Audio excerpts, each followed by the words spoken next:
నమస్తే, నా పేరు తేజస్విని. బీసీఎన్ న్యూస్ కి స్వాగతం. ముందుగా ముఖ్యాంశాలు. వైభవంగా పంచారామ క్షేత్రం భీమవరం గునుపూడి శ్రీ సోమేశ్వర స్వామి తెప్పోత్సవం.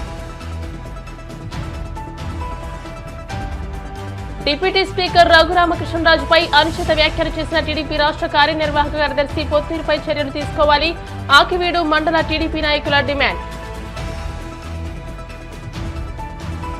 పేద విద్యార్థుల భవిష్యత్పై ప్రభుత్వం నిర్లక్ష్య వైఖరి వెడనాడాలి. వైఎస్ఆర్ కాంగ్రెస్ పార్టీ ఎంబీసీ విభాగం రాష్ట్ర అధ్యక్షులు పెండ్ర వీరన్న.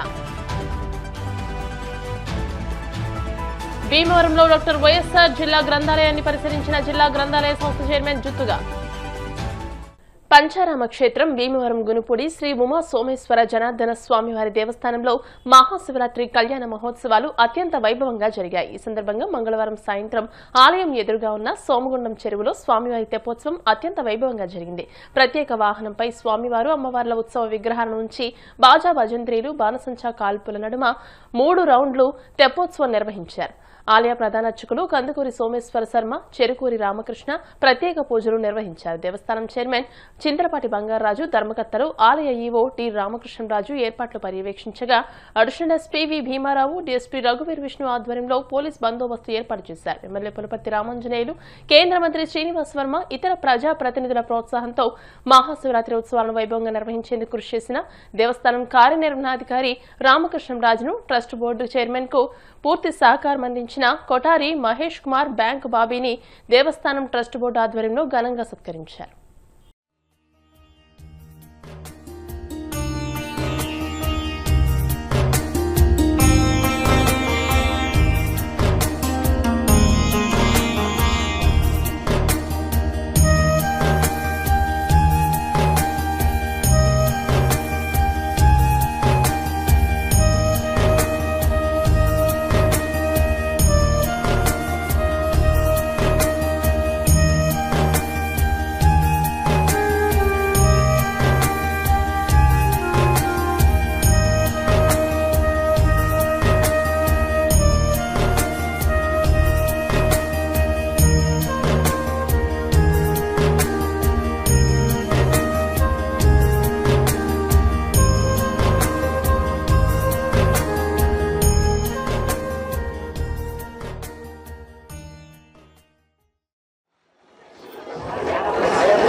సందర్భంగా నా తరగతి కూడా బ్యాంక్ బాబీ గారికి ఆహ్వానం చేసింది. బ్యాంక్ బాబీ గారు ఈ 4 నెలల నుంచి కూడా నిరంతరం మా అండదండలు ఉంటూ మాకు సహకరిస్తూ నిరంతరం సేవా దృక్పథంతోనే కష్టపడి పనిచేసిన వ్యక్తి బ్యాంక్ బాబీ. బ్యాంక్ బాబీ గారు ఎన్నడైనా కృషి చేశారు. మాకు చేదోడు వాదోడుగా ఉంటూ మాకు పూర్తిగా సహకరించి అన్ని విధాలా ఉపయోగపడిన వ్యక్తి బ్యాంక్ బాబీ.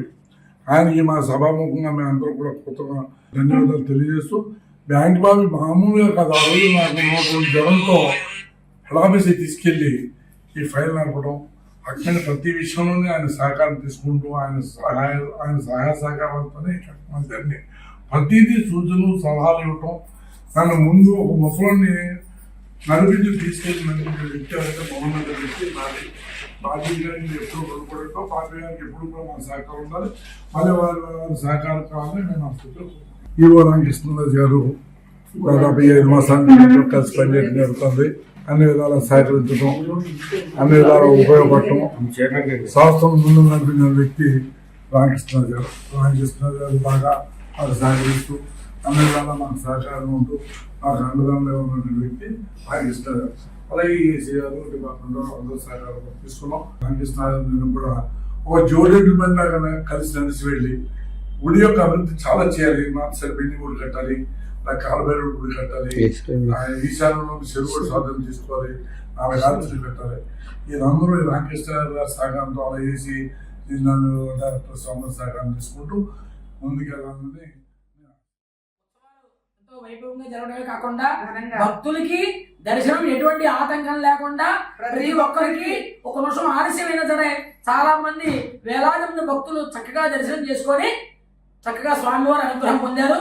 అలాగే బోర్డు ఆధ్వర్యంలో, దేవాదాయ శాఖ వారి డిపార్ట్మెంట్ వారి ఆధ్వర్యంలో, అలాగే స్థానికంగా బ్యాంకు బాబీ చక్కగా కార్యక్రమాలన్నీ కూడా పరిపూర్ణంగా దగ్గరుండి జరిపించి ఎటువంటి ఇబ్బందులు లేకుండా ఈ సంవత్సరం మహాశివరాత్రి కార్యక్రమాన్ని వైభవంగా ట్రస్ట్ బోర్డు సభ్యులందరూ కూడా ఒకరిద్దరు ఈ రోజు రాలేదు, వాళ్ళందరి సమక్షంలో వాళ్ళ యొక్క ఈ బోర్డు ఆధ్వర్యంలో ఈ కార్యక్రమాన్ని ఈ రోజు సన్మానించడం జరిగింది. ఉపసభాపతి కనుమూరి రఘురామకృష్ణరాజుపై అనుచిత వ్యాఖ్యలు చేసిన టీడీపీ రాష్ట్ర కార్యనిర్వాహక కార్యదర్శి పొత్తూరి వెంకటేశ్వరరాజుపై తెలుగుదేశం పార్టీ క్రమశిక్షణ చర్యలు తీసుకోవాలని ఆకివీడు టీడీపీ నాయకులు డిమాండ్ చేశారు. బుధవారం పార్టీ కార్యాలయంలో ఏర్పాటు చేసిన మీడియా సమావేశంలో టీడీపీ సీనియర్ నాయకులు మోటుపల్లి రామవరప్రసాద్, మండల పార్టీ అధ్యక్షులు కోపెల్ల సాయిబాబా, టౌన్ పార్టీ అధ్యక్షులు గంధం ఉమా సత్యనారాయణలు మాట్లాడుతూ రాష్ట్ర ప్రజలంతా ఉండి నియోజకవర్గంలో జరుగుతున్న అభివృద్ధి చూస్తుంటే పొత్తూరి వెంకటేశ్వరరాజు పిచ్చి ఆలోచనలతో మాట్లాడడం సరికాదని అన్నారు. ఈ కార్యక్రమంలో జనసేన మండల అధ్యక్షులు అల్లాడి బాలాజీ, నరహరి శెట్టిబాబి, కేవీఆర్ బాబు, వెంకన్న బాబుతో పాటు కూటమి శ్రేణులు పాల్గొన్నారు. మున్సిపాలిటీకి ప్రతి కార్యకర్త ఖర్చు పెట్టారు. వాళ్ళ స్తోమత తగ్గ తల్లి లాంటి పార్టీ కోసం 10 రూపాయలు ఖర్చు పెట్టిన ఉన్నారు, 100 రూపాయలు ఖర్చు పెట్టిన ఉన్నారు. పార్టీ తల్లికి ఒక చీర కొనిస్తావు, లేకపోతే ఒక భోజనం పెడతావు, నేను తల్లికి డబ్బులు ఇచ్చాను, నేను తల్లికి డబ్బులు ఇచ్చాను చెప్పడం ఏంటి? చాలా దుర్మార్గమైన చర్య. నువ్వు ఆకివీడు మున్సిపాలిటీకి నువ్వు ఏమైనా వచ్చావు, నువ్వు రాలేదని మేము అన్నావు, తిరిగి కష్టపడ్డావు. నీకంటే ముందు అప్పుడు ఎమ్మెల్యేగా ఉన్నటువంటి రామరాజు చాలా కష్టపడ్డాడు. ఆయన 20 రోజులు ప్రతి ఇంటికి తిరిగి ఓటాడికి కష్టపడ్డాడు. ఎన్నో వెయ్యి ప్రజాతులకి ఆయన ఖర్చు పెట్టుకున్నాడు. అలాగే మా లోకల్ గా పోటీ చేసిన అభ్యర్థులు వాళ్ళ స్థాయిలో వాళ్ళు చేసుకున్నారు. జనసేన పార్టీలో ఉన్నటువంటి కౌన్సిలర్ అభ్యర్థులు కూడా వాళ్ళ స్థాయిలో వాళ్ళు చేసుకున్నారు. నువ్వు నేను ఆకివీడు మున్సిపాలిటీకి ఖర్చు పెట్టానని చెప్పి మీడియాలో చెప్పడం చాలా దౌర్భాగ్యం. తల్లికి అన్నం పెట్టి నీకు అన్నం పెట్టానంటే ఎలా ఉంటుందో నువ్వు మాటలు అలా ఉన్నాయి. తెలుగుదేశం పార్టీ అభయరాజు గారు నేర్పింది ఏంటి? మనకి పార్టీని తల్లిలా చూసుకోమన్నారు. నువ్వు తల్లిలా చూసుకుంటలేదు, నువ్వు సవతి తల్లిలా మాట్లాడుతున్నావు. నువ్వు ఇంకో అభయరాజు గారు ఇంకో విషయం చెప్తున్నాడు, ఎప్పుడు కూడా అధికారులను గౌరవించి పని చేయించుకోవాలి తప్ప అధికారుల్ని దూషించకూడదని చెప్పారు. వాళ్ళు జిల్లా కలెక్టర్ గారిని విమర్శన చేస్తున్నావు, జిల్లా ఎస్పీ గారిని విమర్శన చేస్తున్నావు, డిఎస్పీ గారిని విమర్శిస్తున్నావు. ఇది ఎంతవరకు సమంజసం నీకు? జిల్లా కలెక్టర్ గారు మన జిల్లాకు వచ్చిన తర్వాత ఎప్పుడు లేని సీసీ రోడ్డు మన ఎమ్మెల్యే గారు ఒక మాట చెప్తే ఆవిడ దగ్గరుండి ఆ ఫైల్ మూవ్ చేయించి మనకి అన్ని మండలాల కంటే అన్ని నియోజకవర్గాల్లో చేయించిన పనుల కంటే మనకి కొంత గొప్ప మన యొక్క అభిమానంతో మనం చేయిస్తున్నారు. అటువంటి ఆవిడ కులాలకి చూసుకోదు, మతాలు చూసుకోదు, పార్టీలు చూసుకోకుండా ఆవిడ ఈ జిల్లాను అభివృద్ధి చేయడానికి కంకణం కట్టుకుని పనిచేస్తున్న మహాతల్లి. అలాంటి అమ్మను కూడా నువ్వు కలెక్టర్ గారిని కూడా నువ్వు విమర్శించావు. ఎస్పీ గారు కాశ్మీర్ నుంచి వచ్చి ఒక నీతి నిజాయితీగా పనిచేస్తున్నాడు. ఆయన ఇక్కడ ఎవరో కూడా ఆయనకు తెలియదు. ఆయన్ని కూడా విమర్శలు చేస్తాం. మన స్థాయి ఏంటి? అభయరాజు గారు కానిస్టేబుల్ కూడా సార్ అనేవాడు. నువ్వు ఏకంగా ఎస్పీ గారిని విమర్శించినావు, కలెక్టర్ గారిని విమర్శించినావు. ఇది మంచి పద్ధతి కాదు పొడ్డియ్య. నువ్వు అర్జెంట్ గా రఘురామకృష్ణరాజు గారికి నువ్వు క్షమాపణ చెప్పు. రఘురామకృష్ణరాజు గారిని తీసుకొచ్చి రఘురామకృష్ణరాజు గారిని చెయ్యాలని, రఘురామకృష్ణరాజు దేవుడు వెంకటేశ్వర స్వామి అని చెప్పింది నువ్వు. ఇప్పుడు మళ్ళీ ప్రతి ఒక్కరిని ఇలాగే మాట్లాడతావు నువ్వు. అంటే నువ్వు చెప్పిందల్లా మేము మాట్లాడాలా? మాకు సంబంధం లేదు. మేము ఖచ్చితంగా పార్టీ వెన్నంటే ఉంటాం. పార్టీ మాకు తల్లితో సమానం. రఘురామకృష్ణరాజు గారు ఇవాళ స్థానిక శాసనసభ్యులు. ఆయన ఏది చెప్తే మాకు అది వేదం. నీ అంతా నీ తప్పులు తెలుసుకోవాలి తప్ప నువ్వు కూడా వయసులో 60 సంవత్సరాలు దాటిపోయి నీకు నాకు కూడా ఇలాంటి రాజకీయాలు చేస్తే మనల్ని అందరూ అసహించుకుంటారు. మనం చిన్న వయసులో చిన్నోడైనా భరత్ని చూసి నేర్చుకో. అన్ని పార్టీల్ని సమన్వయం ఎలా చేస్తారని చూసుకో. మనం అపోదేసి ముందు మన పరిస్థితి ఏంటి, మనం ఏంటి అది చూసుకో. ఇంకొకసారి ఇలాంటి రిపీట్ అవ్వకూడదు. నువ్వంటే మాకు అందరికి సోదర భావం ఉంది, కానీ అది నువ్వు చెడగొట్టేసుకున్నావు. రోజు రోజుకి దిగజాడిపోయి మాట్లాడుతున్నావు.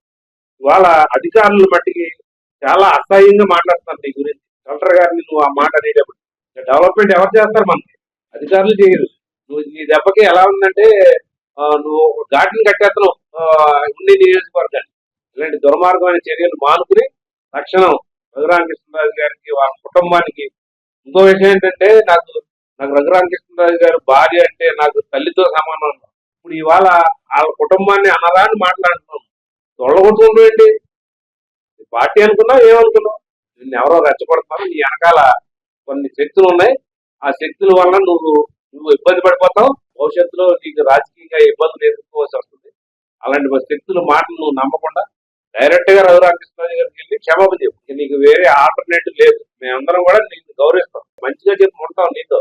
అంతేగాని నువ్వు పార్టీకి వెళ్ళి పోటీ పడితే రాష్ట్ర పార్టీలో గాని జిల్లా పార్టీలో గాని చెప్పుకుని సమస్యను పరిష్కరించుకుంటారు తప్పించి నీకులాగా రోడ్డెక్కి ఇష్టం వచ్చినట్టు ఎంత మాట పడితే అంత మాట మాట్లాడటానికి అటువంటి సంస్కృతి ఈ తెలుగుదేశం పార్టీలో లేదు. అయినా నువ్వేదో పుట్టినప్పటి నుంచి తెలుగుదేశం పార్టీలో ఉన్నట్టుగా నువ్వు మాట్లాడుతున్నావు. ఈ పార్టీలో నువ్వు కలిదిండి అబ్బాయిరాజు గారు అంటే ఉండి నియోజకవర్గానికి ఒక ఐకాన్ లాంటి వ్యక్తి. అటువంటి వ్యక్తి దగ్గర ఉంటూ మరి ఆ రోజు ఆయన్ని తిడుతూ సర్రాజు గారి పంచన చేరి ఆయన గురించి మాట్లాడిన మాటలు మేము ఇంకా మర్చిపోలేదు. నువ్వు ఎవరు వెనకాల తిడితే వాళ్ళని తిడతాం అనేది నీకు అదేదో సినిమాలో రావు గోపాలరావు తిట్టినట్టుగా నేను ఎవరి డబ్బులతో తాగానో అన్నీ తిడతాను అన్నట్టుగా ప్రత్యేకించి ఎవరు కూడా అయితే తిరుగుతామో వాళ్ళని తిడతాం అనేది నీ యొక్క చరిత్రలో గతం నుంచి వస్తున్నది.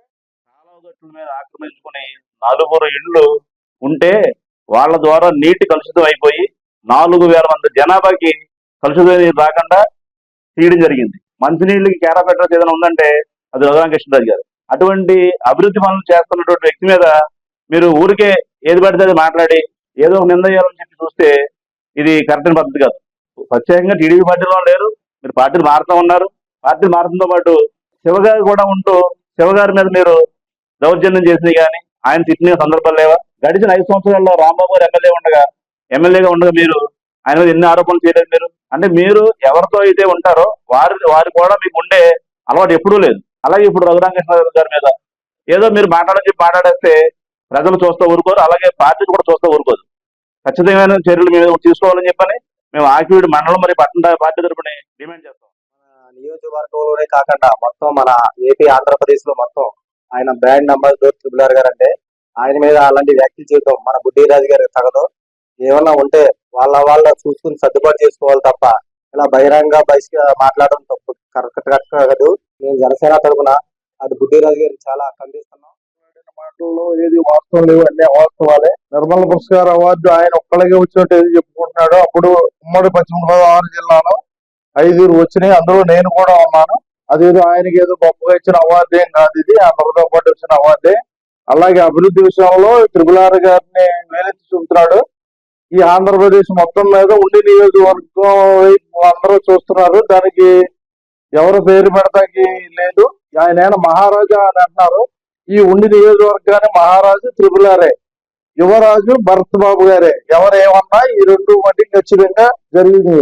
కూటమి ప్రభుత్వం నీ వల్ల వచ్చిందా అని అడుగుతున్నాడు. చంద్రబాబు నాయుడు గారు ఒక పిల్లర్ అయితే పవన్ కళ్యాణ్ గారు మొబైలరావు, లోకేష్ గారు మొబైలరావు, 4వ బిల్డర్ త్రిపులార్ గారు. నువ్వు అనవసరంగా పేదపల్లి మేనేజ్ చేసి నీ పన్ను వ్యక్తిగతంగా ఏదన్నా ఉంటే మీరు చూసుకోవాలి కానీ ఇలా బహిర్గతంగా పార్టీని ఇబ్బంది పెడుతూ మాకేదో ఇవ్వలేదని చెప్పి మీరు చెప్పడం కరెక్ట్ గా ఇది. మరి మా పార్టీకి చాలా పదులు ఇచ్చి మమ్మల్ని గౌరవించారు. రఘురామకృష్ణరాజు గారు కానీ వాళ్ళ అబ్బాయి గారి భర్త గారు కానీ మమ్మల్ని చాలా సాధారణంగా గౌరవిస్తూ ఇప్పుడు కూడా జనసేన పార్టీ మాకు విలువలతో కూడిన ఒక ప్రాముఖ్యత ఇచ్చి వాళ్ళంతా కూడా మాట్లాడడం జరిగింది. ఈ విషయంలో మట్టికి నేను ఏకీభవించడం, మీకు ఏదో ఉంటే లోపాయి గారు కూర్చొని సర్దుబాటు చేసుకోవాలి కానీ ఇలా బహిర్గతంగా చేసుకుని ఈ ఉమ్మడికోటి పాలనని రౌండ్ పాలన చేయడం మీకు ఎంత మాత్రం సవాలు కాదు. పేద విద్యార్థుల భవిష్యత్పై ప్రభుత్వ నిర్లక్ష్యం తగదని వైఎస్ఆర్ కాంగ్రెస్ పార్టీ ఎంబీసీ విభాగం రాష్ట్ర అధ్యక్షులు పెండ్ర వీరన్న అన్నారు. భీమవరంలో ఏర్పాటు చేసిన మీడియా సమావేశంలో ఆయన మాట్లాడుతూ దేశంలో పేదరికం అనే సంఖ్యలను తెంచుకోవడానికి పేదవాడి దగ్గర ఉన్న ఏకైక ఆయుధం చదువు అని, ఆ ఆశతోనే రెక్కాడితే గాని డొక్కాడని కుటుంబాల పిల్లలు తమ జీవితాలు మారతాయని ఆశగా కాలేజీల గడప తొక్కారని, కానీ నేడు రాష్ట్రంలో విద్యా వ్యవస్థ పరిస్థితి అత్యంత దయనీయంగా ఉందని, ఫీజు రీయింబర్స్మెంట్ అందకపోవడం వల్ల విద్యార్థులు అగచాట్లు పడుతున్నారని, ఫీజు బకాయిలు ఉన్నాయనే తో కాలేజీ యాజమాన్యాలు విద్యార్థులకు హాల్ టికెట్లు ఇవ్వడం లేదని, కష్టపడి చదివిన విద్యార్థులను పరీక్షా హాల్లోకి అనుమతించకుండా మానసిక క్షోభకు గురి చేస్తున్నారని ఆయన ఆవేదన వ్యక్తం చేశారు. కోర్సు పూర్తయిన వారికి సర్టిఫికెట్లు ఇవ్వకుండా కాలేజీలు నిలిపివేస్తున్నాయని, దీనివల్ల పై చదువులకు వెళ్లలేక ఉద్యోగాలకు దరఖాస్తు చేసుకోలేక యువత రోడ్డున పడుతున్నారని పెండ్ర వీరన్న అన్నారు. ఒక పేదవాడి బిడ్డ చదువుకోవాలంటే ఈ కూటమి ప్రభుత్వ హయాంలో ఇంతటి అవమానాన్ని ఎదుర్కోవాలా, చదువుకోవడం నేరమా అని ఆయన ఆవేదన వ్యక్తపరిచారు. ఈ నెల 11వ తేదీ నుండి శాసనమండలి సమావేశాలు జరుగుతున్నాయని, ఆ సమావేశాల్లో వైఎస్ఆర్ కాంగ్రెస్ పార్టీ శాసనమండలి సభ్యులు ఈ విషయంపై గందరగోళం చేస్తారన్న ఉద్దేశంతో హఠాత్తుగా ఈ నెల 10వ తేదీనే 1200 కోట్ల రూపాయలకు 4 జీవోలను విడుదల చేసి జీవోలకే పరిమితం చేస్తుందని అన్నారు. ఒకవేళ కూటమి ప్రభుత్వం విద్యార్థులపై ఇదే విధంగా మొండి వైఖరి అవలంబిస్తే వైసీపీ అధినేత జగన్మోహన్ రెడ్డి ఆదేశాల మేరకు విద్యార్థుల పక్షాన పోరాటం చేయడానికి సిద్ధమవుతామని హెచ్చరించారు. ప్రభుత్వం అధికారంలోకి వచ్చిన తర్వాత పేద విద్యార్థులపై వెన్నుపోటు పడిసినటువంటి పరిస్థితి ఇలా ప్రజలందరూ కూడా గమనిస్తా ఉన్నారు. కారణం ఏంటంటే కూటమి ప్రభుత్వం అధికారంలోకి వచ్చి దగ్గర 20 నెలలు కావస్తా ఉన్న 2024-25 సంవత్సరానికి సంబంధించి విద్యార్థులకి ఫీజు బకాయిలు ₹1 కూడా చెల్లించకుండా పేద ప్రజలను, పేద విద్యార్థులను ఇబ్బంది పెట్టే ప్రక్రియ జరుగుతున్న పరిస్థితి మనం చూస్తా ఉన్నాం. కూటమి ప్రభుత్వానికి పేద పిల్లలు చదువుకోవాలన్నా, పేద విద్యార్థులు ప్రయోజకులు అవ్వాలన్నా, పేద పిల్లలు ఇంజనీర్లుగా బీటెక్ బీఈడి చదివి పిహెచ్డి చేసి సమాజంలో తెలివితేటలతో ఉంటే కనుక కూటమి ప్రభుత్వం చేస్తున్న అరాచకాలు అర్థమైపోతాయి, తెలిసిపోతాయని ఒక దుర్మార్గమైన ఆలోచనతో వెన్నుపోటుకి శ్రీకారం చుట్టిందనే విషయాన్ని సందర్భంగా తెలియపరుస్తా ఉన్నాం. వైఎస్ఆర్ కాంగ్రెస్ పార్టీ అధికారంలో ఉండగా పేద పిల్లలు, పేద విద్యార్థులు చదువుకోవాలన్న ఉద్దేశంతో విద్యా దీవెన, వసతి దీవెన, అమ్మఒడి అనేక కార్యక్రమాలు పెట్టి పేద పిల్లలు చదివించే కార్యక్రమంలో ఎక్కడా కూడా ఒక్క అడుగు కూడా వెనక్కేయకుండా వైఎస్ఆర్ కాంగ్రెస్ పార్టీ ఆనాడు పెద్దపేట వేసి పిల్లలు చదువుకునే ప్రయోజనం తీసుకొస్తే కూటమి ప్రభుత్వం అధికారంలోకి వచ్చిన తర్వాత ఇలా వెన్నుపోటు పడిచే పరిస్థితి కనిపిస్తా ఉంది. మేము ఫీజు పోరనే కార్యక్రమాన్ని, ధర్నా కార్యక్రమాన్ని ఏర్పాటు చేసిన తర్వాత మేము చేసినటువంటి పోరాట ఫలితంగా ఇటీవల కాలంలో 10వ తారీఖు 2026 సంవత్సరంలో 4 కేటగిరీలుగా విడగొట్టి 4 జీవోలు ఇవ్వటం జరిగింది. జీవో ఆర్టీ నెంబరు 341, 302, 306, 303 ఈ 4 జీవోల యొక్క విధానం ఏంటంటే ఇచ్చినటువంటి అమౌంట్ని 4 జీవోల కింద అంటే బీసీ, మైనారిటీ, ఈబీసీ అంటే అగ్రవర్ణాలు ఉన్నటువంటి కమ్మ, కాపు, రెడ్డి, వెలమ, లేదు వైశ్య, బ్రాహ్మణ ఇలాంటి పేద విద్యార్థులు చదువుకోవటం కోసం విధానాన్ని తీసుకొచ్చి వాళ్ళకి ఈబీసీ కింద ఒక జీవో ఇవ్వటం జరిగింది. ఈ 4 జీవోలు కూడా జీవోలు ఇవ్వటమే జరిగింది తప్ప ఇంతవరకు ఏ ఒక్క విద్యార్థికి కూడా విద్యార్థి ఖాతాల్లో కానీ, విద్యార్థి తల్లిదండ్రుల ఖాతాల్లో కానీ, విద్యాలయాల ఖాతాల్లో కానీ ₹1 కూడా జమ చేయలేదనే విషయాన్ని ఈ సందర్భంగా తెలియపరుస్తా ఉన్నాను. వాస్తవంగా దగ్గర 7,900 కోట్ల రూపాయలు పైబడి ఫీజు బకాయిలుంటే వారు 1,200 కోట్ల రూపాయలని కేటాయించామని చెప్పి 1,200 కోట్ల రూపాయలకి జీవోలు వచ్చాయని చెప్పి 4 జీవోల్ని 4 రకాల కేటగిరీలుగా ఏర్పాటు చేసి జీవోలు ఇవ్వటం జరిగింది. కానీ జీవోలు ఇవ్వటమే తప్పేంత వరకు ₹1 కూడా ఇవ్వలేదే. అంటే పేద పిల్లలు చదువుకోవాలని ఆలోచన లేదా?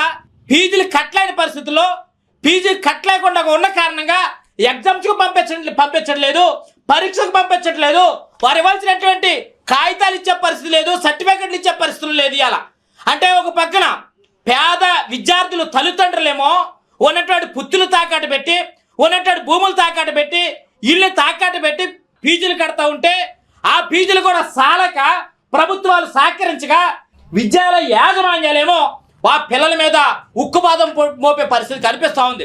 మీరు ఫీజు కడితేనే కానీ పరీక్ష పంపించమని చెప్తూ ఉంటారు, మీరు ఫీజు కడితేనే కానీ మీకు ఇవ్వాల్సిన సర్టిఫికేట్లు ఏమని చెప్తూ ఉంటారు, మీరు ఫీజు కడితేనే కానీ హాల్ టికెట్ ఏమని చెప్పే పరిస్థితి ఇవాళ కనిపిస్తూ ఉంది. పేద పిల్లలందరినీ కూడా బీసీ బలహీన వర్గాలు దళితులుగా ఉన్నటువంటి వారిని అందరినీ కూడా ఎన్నిపోటు పొడిచే ప్రక్రియ ఇవాళ కూటమి ప్రభుత్వం చేస్తుందనే విషయాన్ని మేము డిమాండ్ చేస్తా ఉన్నాం.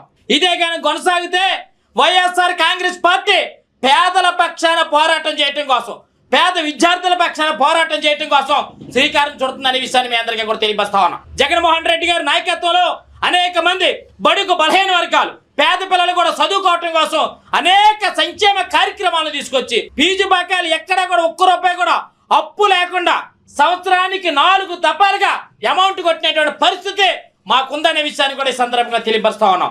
ఇవాళ కూటమి ప్రభుత్వం వచ్చి 20 నెలలు కావచ్చిన ఒక్క రూపాయి కూడా కేటాయించకుండా పిల్లల ఖాతాల్లో విద్యార్థుల ఖాతాల్లో కొట్టకుండా ఎవరిని బాధ పెడదామని, ఎవరిని ఇబ్బంది పెడదామని, ఎందుకు పిల్లల మీద కక్ష ఏంటి, పిల్లల మీద మీరు చేస్తున్న ఎన్నిపోటు ఏంటి? విద్యార్థులు చదువుకుంటే సమాజం అభివృద్ధి అవుతుందని పక్కన చెప్తా ఉంటారే. శాసన మండలిలో మా ప్రతిపక్ష నాయకుడు బొత్స సత్యనారాయణ గారు ఈ సబ్జెక్ట్ మీద మాట్లాడుతుంటే మీరు అడ్డంగా వచ్చి దాన్ని డైవర్ట్ చేసే పరిస్థితి లేదు, దాన్ని ఇబ్బంది పెట్టే పరిస్థితి చేయటమే తప్ప ఎక్కడా కూడా సరైనటువంటి చర్చ జరిగే పరిస్థితి కానీ పేద పిల్లల కోసం, పేద విద్యార్థుల కోసం, పేద ఒక బడుగు బలహీన వర్గాలకు సంబంధించినటువంటి వారి కోసం చర్చే పరిస్థితి మీకు కానీ మీ కూటమి ప్రభుత్వానికి కానీ మీ లోకేష్ గారికి కానీ లేదనే విషయాన్ని ఈ సందర్భంగా తెలియపరుస్తా ఉన్నాం. రానున్న కాలంలో త్వరలో కనుక అమౌంట్ కనుక మీరు కొట్టకపోతే, ఇవాళ ఖాతాల్లో కనుక మీరు జమ చేయకపోతే మేము త్వరలోనే వైఎస్ఆర్ కాంగ్రెస్ పార్టీ పక్షాన ధర్నాకి పూనుకుంటాం. మా నాయకుడు జగన్మోహన్ రెడ్డి గారి ఆదేశాల మేరకు త్వరలోనే మేము కార్యాచరణ కూడా రూపుదిద్దుకుంటామనే విషయాన్ని కూడా ఈ సందర్భంగా తెలియపరుస్తూ మేము త్వరలోనే మీరు ఇవ్వాల్సినటువంటి పేద పిల్లలకి ఒక్క రూపాయి కూడా ఆపకుండా మీరు అమౌంట్ కొట్టి పేద పిల్లలకి అండగా ఉండవలసిందిగా మేము డిమాండ్ చేస్తా ఉన్నాం. పేద పిల్లలకి రావాల్సినటువంటి ఈ 1200 కోట్ల రూపాయలే కట్టలేదు, ఇంకా ఇవ్వాల్సినటువంటి దగ్గర 7,000 కోట్ల రూపాయలు ఎప్పుడు కొడతారు, ఈ బాకీలు ఎప్పుడు తీరుతాయి, మా పిల్లలు ఎప్పుడు చదువుకుంటారు, ఎప్పుడు ప్రయోజకులు అవుతారు, ఒక్కసారి అర్థం చేసుకోవాలనే విషయాన్ని ఈ సందర్భంగా తెలియపరుస్తా ఉన్నాం. ప్రజలందరూ కూడా అర్థం చేసుకుంటా ఉన్నారు, ప్రజలందరూ కూడా గమనిస్తున్నారనే విషయాన్ని కూడా మీ అందరికీ కూడా తెలియపరుస్తూ వైఎస్ఆర్ కాంగ్రెస్ పార్టీ పేద ప్రజల పక్షాన, పేద విద్యార్థుల పక్షాన ఉంటాం తప్ప మీకులాగా కళ్ళబుల్లి మాటలు చెప్పి అబద్ధపు మాటలు చెప్పి మోసం చేసే పరిస్థితి ఉండదనే విషయాన్ని కూడా మీ అందరికీ కూడా తెలియపరుస్తూ చంద్రబాబు నాయుడు గారు ఎక్కడా కూడా విద్యా సంస్థలకి రూపాయి పని చేయించకపోగా మేము కట్టినటువంటి నాడు నేడు అనే ఒక గొప్ప కార్యక్రమం ద్వారా కడితే అక్కడ తీసుకెళ్ళి మీరు ఫోటోలు తీసుకుని మీరు లెక్చర్లు ఇచ్చే కార్యక్రమం చేస్తూ ఉంటారు తప్ప ఎక్కడా కూడా ఒక్క రూపాయి కూడా మీరు ఖర్చు పెట్టినటువంటి పరిస్థితి లేదనే విషయాన్ని కూడా మీ అందరికీ కూడా తెలియపరుస్తూ మీరు చేసే ఇలాంటి దుర్మార్గాలను అరికట్టి పేద ప్రజలకు మేలు చేసే విషయంలో మీరు ముందుండమని ఈ సందర్భంగా డిమాండ్ చేస్తూ వివరిస్తూ కూడా ధన్యవాదాలు తెలియజేస్తా ఉన్నాను. భీమవరం 1 టౌన్లోని డాక్టర్ బివి రాజు వీరమ్మ పార్క్ సమీపంలోని డాక్టర్ వైఎస్ఆర్ ప్రథమ శ్రేణి గ్రంథాలయాన్ని జిల్లా గ్రంథాలయ సంస్థ చైర్మన్ జుత్తిగ నాగరాజు బుధవారం సందర్శించారు. గ్రంథాలయంలోని మౌలిక సదుపాయాలను, పోటీ పరీక్షల్లో పాల్గొనే విద్యార్థులకు అవసరమైన పుస్తకాల లభ్యత గురించి అడిగి తెలుసుకున్నారు. ఈ సందర్భంగా ఆయన మాట్లాడుతూ గ్రంథాలయాలకు అవసరమైన వస్తు సామగ్రి గాని, సదుపాయాలు గాని కల్పించే దాతలను ప్రోత్సహించి గౌరవించుకోవాలని అన్నారు. చదువరులను గ్రంథాలయ సిబ్బంది పనితీరుపై వివరాలు అడిగి సంతృప్తి వ్యక్తం చేశారు. ఈ కార్యక్రమంలో గ్రంథాలయ అధికారి ఎస్ వెంకటేశ్వరరావు, సంఘ సేవకులు అల్లు శ్రీనివాస్, మాజీ కౌన్సిలర్లు Magapu Prasad, Vanapalli Suryaprakasarao, Darapareddy Trivikram, Bhimavaram consumer protection council అధ్యక్షులు U Karunakarrao, Syed Khaja Mohiddin, Sunkara Ravi, Kaligotla Gopala Sarma, Undavalli Srinu, cable Alisha, GVIT Apparao, Magapu Bhagat Singh గ్రంథాలయ సిబ్బంది పాల్గొన్నారు.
గోదావరి జిల్లాలో ఉన్న మన భీమవరం హెడ్ క్వార్టర్లో ఉన్న లైబ్రరీకి విజిట్కి రావడం ఇది మొదటిసారి.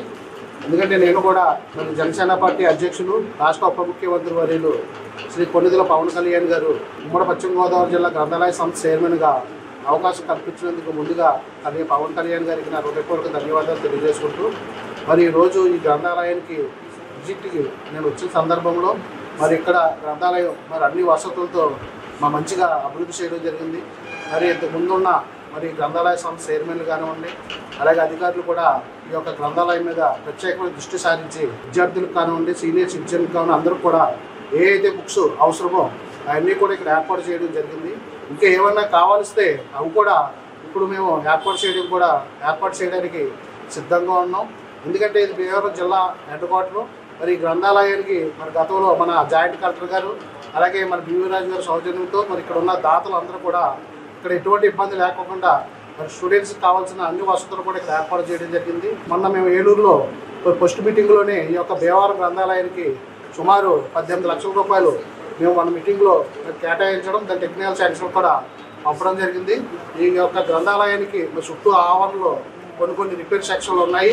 అవన్నీ కూడా పూర్తి స్థాయిలో మేము ఇక్కడ పనిచేయించి ఇక్కడికి వచ్చే పాఠకులకి ఎటువంటి ఇబ్బంది లేకుండా అన్ని వసతులు ఏర్పాటు చేస్తామని తెలియపరుస్తున్నాం. చాలామంది చదువుకుని ఇక్కడ ఏదైతే కాంపిటీషన్స్ ఎగ్జామ్స్లో ఈ లైబ్రరీలో పుస్తకాలు చదువుకుని చాలామంది ఉద్యోగాలు సాధించారు.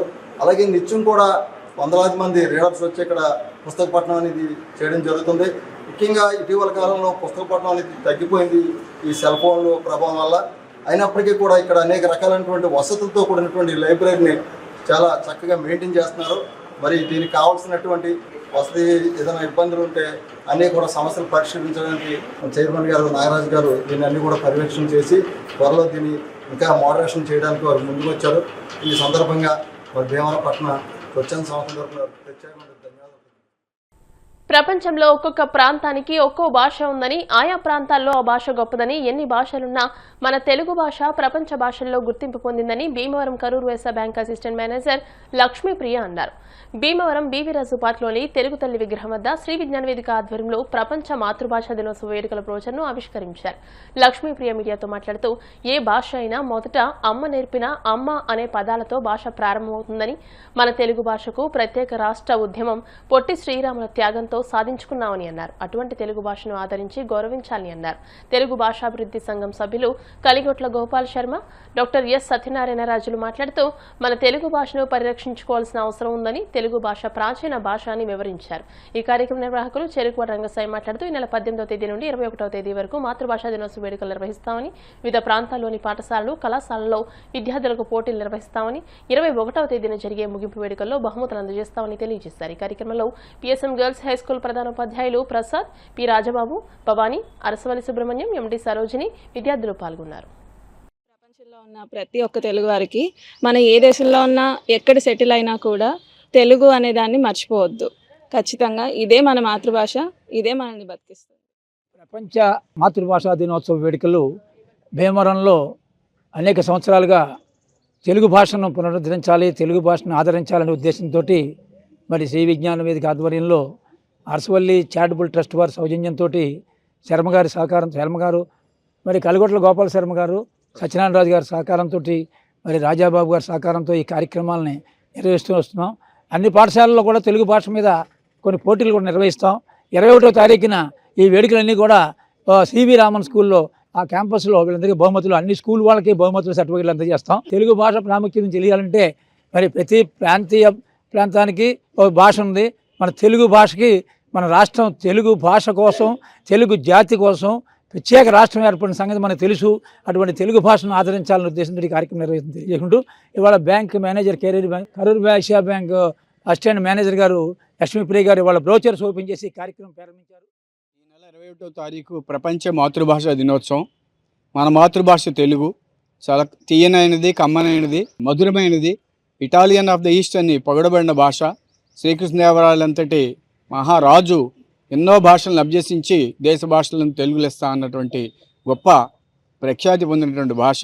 ఇక్కడ బ్రోచర్ ఓపెన్ చేస్తూ శ్రీ విజ్ఞాన వేదిక కన్వీనర్ రంగసాయి గారి ఆధ్వర్యంలో, అలాగే అరసవల్లి ట్రస్టు ఆధ్వర్యంలో ఈ కార్యక్రమాలు జరుగుతూ పిల్లలకి మరి వివిధ రకాల పోటీలు పెట్టి వాటిల్లో ప్రైజులు సివి రామన్ స్కూల్లో 21వ తారీఖున ఇవ్వడం జరుగుతుంది.